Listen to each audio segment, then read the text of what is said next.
Bonjour mes frères et sœurs. Et dans notre dernière exhortation, nous nous sommes donné un exercice que chacun de nous devrait faire, d'enlever dans sa vie ce que nous avions appelé interdit ou radar. C'est quelque chose qui ne te permet pas de palper, de vivre la réalité de ta vie sur le plan physique, sur le plan matériel, pour réaliser ton identité dans ce monde. En ce matin, nous continuons encore un peu avec le psaume 44, parce que la fois passée, c'était le psaume 90, où le psalmiste demande à Dieu de nous apprendre à compter nos jours, parce que ces jours sont en train de se passer dans la misère. Et quand Dieu nous apprend à compter nos jours, nous allons avoir la sagesse, et la sagesse, nous avons dit que c'est Dieu lui-même en nous.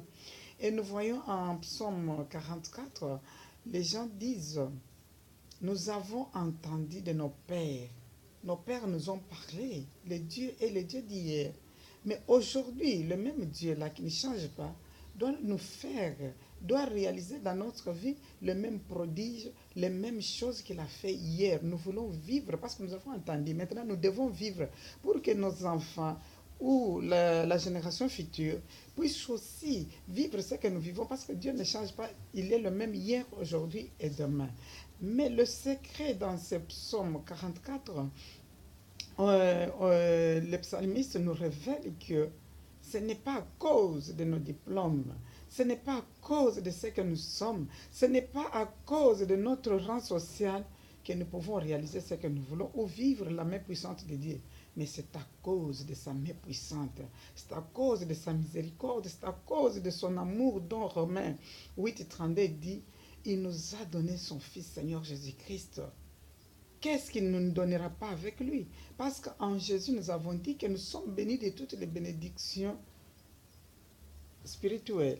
Et ces bénédictions se transforment en physique parce qu'il attire à l'existence ce qui n'existe pas. Alors le grand secret, l'année est en train de terminer, devant Dieu, un jour est comme hier et 1000 ans est comme un jour.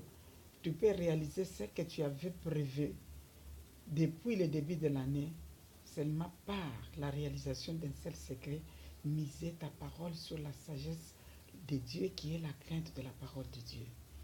Que la paix de celui qui nous réconforte, de celui qui nous révèle le secret, de ce qu'il possède, qu'il veut que nous vivions, nous accompagne tout au long de cette journée et que le Saint-Esprit soit notre conducteur, soit notre révélation, soit notre inspiration et soit notre aide tout au long de cette journée.